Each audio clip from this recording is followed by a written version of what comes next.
எல்லாருக்கும் மதிய வணக்கம். இன்றைக்கி எங்கள் வீட்டில் என்ன சமையல் பார்க்கலாமா?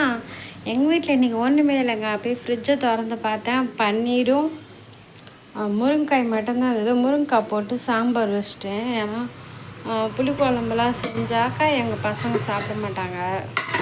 அதனால் முருங்கைக்காய் போட்டு நல்லா சாம்பார் வச்சுட்டு பன்னீர் ஃப்ரை பண்ணிட்டேன். எங்கள் வீட்டை பார்க்கணுமா? வீடையும் அப்படியே கிச்சன் எல்லாமே க்ளீன் பண்ணிட்டா கொஞ்சம் பாத்திரம் வந்தது, அதையும் விளக்கி வச்சாச்சு. நெக்ஸ்ட் வீடு பார்க்கலாமா?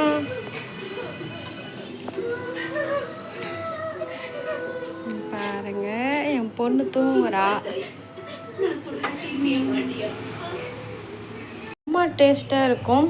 ஏன்னா சாப்பிட்டதுக்கப்புறம் தான் நான் செஞ்சது இவ்வளோ டேஸ்ட்டாக இருக்கான்னு எனக்கே தெரியும். அதனால் நீங்களும் ட்ரை பண்ணி பாருங்கன்னா ஒன்றும் இல்லைங்க. உங்களுக்கு எவ்வளோ பன்னீர் வேணுமோ எடுத்துக்கங்க. அதோட கொஞ்சம் தேவைக்கான உப்பு, மஞ்சத்தூள், கரம் மசாலா, மிளகாத்தூள், கொஞ்சோண்டு புளிப்பு. இது சப்புன்னு இருக்குது. நீங்கள் புதுசாக பன்னீர் யூஸ் பண்ணுறீங்கன்னாக்கா கொஞ்சமாக தயிர் கலந்துக்கோங்க. இல்லை பழைய தயிர் ரொம்ப நாள் கொஞ்சம் 10-15 நாள் ஆயிடுச்சு நான் பன்னீர் வாங்கினாக்கா நீங்கள் சேர்க்க தேவையில்ல. லைட்டாக புளிப்பு ஏறி இருக்கும் பன்னீர். பாருங்க, செம்ம சாப்பிட்டாவும் வெளில மொறுமொறுனும் சூப்பராக இருக்குங்க. செம்ம டேஸ்ட்டாக இருக்குது. நான் செஞ்சதான் இவ்வளோ நல்லா இருக்குன்னு எனக்கே சந்தேகமாக இருக்குங்க.